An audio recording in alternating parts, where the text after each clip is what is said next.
Hi viewers, అందరికి welcome friends. మన ఛానల్కి స్వాగతం ఫ్రెండ్స్. మొత్తానికి డబుల్ వర్సెస్ సిఎస్కే మధ్య మ్యాచ్లో మొత్తానికి రాజస్థాన్ రాయల్స్ ఘనమైన విజయాన్ని అయితే సాధించింది. సో ఈ మ్యాచ్ ఎలా సాగింది ఏంటి అనే వివరాలకు వెళ్ళిపోదాం. ఏమాత్రం లేట్ చేయకుండా మనం మ్యాచ్ వివరాలకు వెళ్ళిపోదాం. So let's move in to the topic. Hi hello viewers, అందరికీ వెల్కమ్ ఫ్రెండ్స్. మన ఛానల్కి స్వాగతం.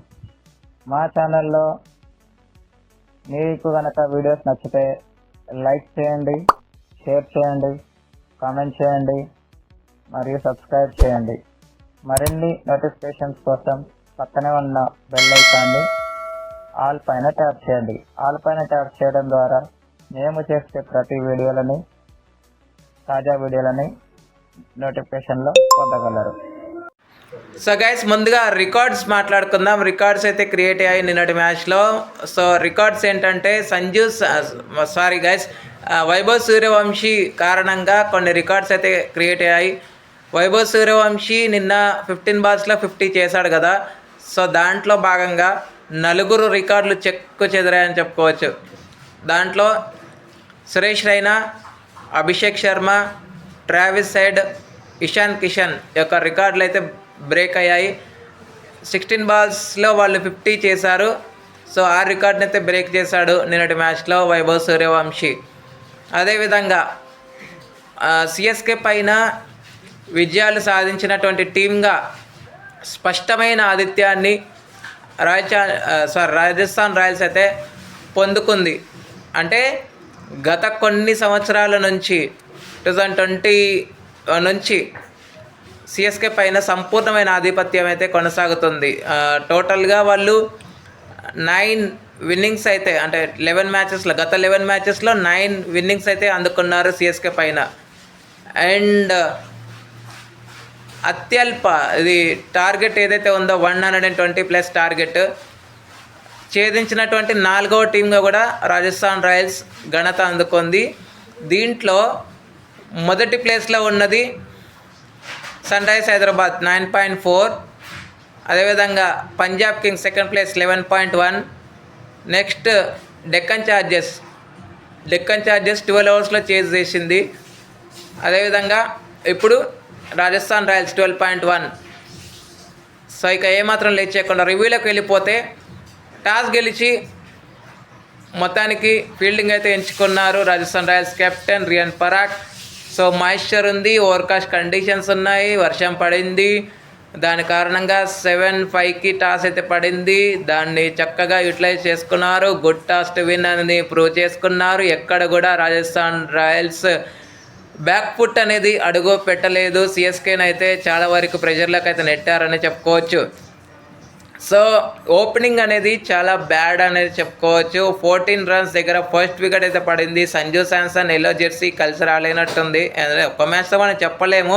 సో తను 6 runs అవుట్ అయిన మరికొద్దిసేపటికే మన రుద్రాజ్ గైక్వాడ్ కూడా కెప్టెన్స్ నాకైతే ఆకట్టుకోలేకపోయాడు. తను కూడా 6 runsకే అవుట్ అయ్యాడు. తను అవుట్ అయ్యే సమయానికి స్కోర్ 19-2.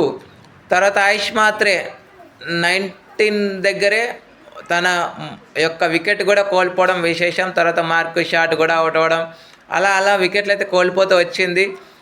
5 wickets వరకు చకచక పడుతూ వచ్చాయి. 7 wickets పడ్డ తర్వాత 75/7 దగ్గర ఉన్నప్పటి నుంచి జేమీ ఓవర్టన్ రావడం. జేమీ ఓవర్టన్ టైం తీసుకున్నాడు, చాలా వరకు టైం తీసుకున్నాడు. పిచ్కి అప్లికబుల్ చేసి రన్స్ అయితే పొందడం జరిగింది. దాని ఫలితమే 43 runs అయితే స్కోర్ చేశాడు. దీంట్లో 2 4s 2 6s అయితే ఉన్నాయి. మిగతా వాళ్ళు ఎవరు కూడా అంతగా ఆకట్టుకోలేకపోయారు. జఫ్రాచర్, బర్గర్, జడేజా తలా 2 వికెట్లు తీసుకోగా, బ్రిజేష్ శర్మ అండ్ సందీప్ శర్మ, రవి బిష్ణోయ్తో పాటు ఒక బౌలర్ కూడా టోటల్గా ఒక్కొక్క వికెట్ అయితే రావడం అయితే జరిగింది. సో టోటల్గా మొత్తం ఎవ్వరు కూడా వికెట్ లెస్గా అయితే లేరు. ప్రతి ఒక్కరికి వికెట్ అయితే వచ్చింది నిన్నటి మ్యాచ్లో. So 94 for the loss of 9 wickets దగ్గర నుంచి 100 27 స్కోర్ అయితే పుటప్ చేయగలిగారు. రెస్పెక్టబుల్ స్కోరే పుటప్ చేయగలిగారు. రన్అట్ అవ్వకపోయి ఉండుంటే మాత్రం ఖచ్చితంగా 19.4 అవర్స్లోనే వాళ్ళు ఆల్అవుట్ అయితే అయ్యారు. ఆ రన్అట్ కనుక అవ్వకపోయి ఉండుంటే ఖచ్చితంగా 130+ టార్గెట్ అదే పెట్టేవాళ్ళేమో, అయినా చేసేసేవాళ్ళేమో ఉన్న కండిషన్స్కి. సో 43 రన్స్ వేసి ఓవర్టన్ అవుట్ అయినాక ఇన్నింగ్స్ అయితే ముగించబడింది. 7 రన్స్తో లాస్ట్లో నాట్అవుట్గా ఉండడం జరిగింది అంశుల్ కాంబోజ్. అనంతరం లక్ష్య ఛేదన ఆరంభించిన రాజస్థాన్ రాయల్స్కి పొంచి ఉన్న ప్రమాదం మొదట్లో గండం తప్పిందని చెప్పుకోవచ్చు.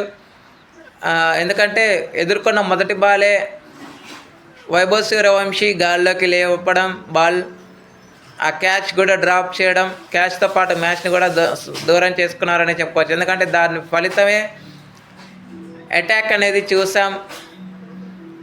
4 వెళ్ళిన నెక్స్ట్ బాల్కే మళ్ళీ 6 కూడా వెళ్ళిపోవడం విశేషం అదే ఓవర్లో.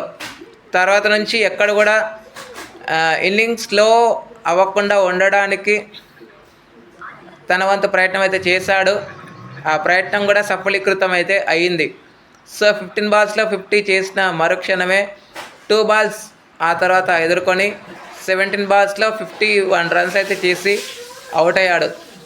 తను అవుట్ అయ్యే సమయానికి స్కోర్ 80+ ఉండింది. పవర్ ప్లే ముగిసే సమయానికే 74 ఉంది.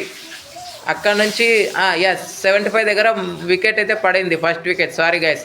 సో 75 దగ్గర వికెట్ పడిన తర్వాత ధ్రువ్ జురెల్ రావడం, ధ్రువ్ జురెల్ చకచక 4 4 కొట్టి 18 రన్స్ వేసి తను కూడా అవుట్ అయ్యాడు. తను అవుట్ అయ్యే సమయానికి స్కోర్ ఇంకా అరౌండ్ ద 42 వరకు వచ్చింది.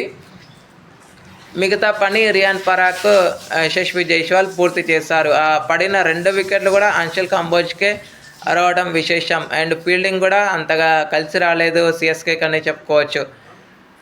సో ఇక 12.1 అవర్స్లో ఈ రన్స్ అనేది చేజ్ అయింది. ఇక player of the match award అయితే no doubt, no surprise guys, Andrew బర్గర్కి రావడం జరిగింది. ఎందుకంటే తను ఎకనామికల్గా బౌలింగ్ అయితే చేసి 2 వికెట్స్ తీసుకోవడం జరిగింది కాబట్టి తనకే player of the match award అయితే వరించింది. ఓకే ఫ్రెండ్స్, ఇక ఈరోజు match number 4 Punjab Kings versus Gujarat Titans మధ్య మ్యాచ్ అయితే ఉండబోతుంది. సో ఎవరిది పై అనుకుంటున్నారో మీ ఒపీనియన్స్ని కామెంట్ బాక్స్లో కామెంట్ చేయండి. Thank you friends. ఇలాంటి అప్డేట్స్ కోసం ఛానల్ని సబ్స్క్రైబ్, షేర్, కామెంట్ చేయండి. మరొక అప్డేట్తో మేము ఉంటాను ఫ్రెండ్స్. అంతవరకు సెలవు, నమస్కారం.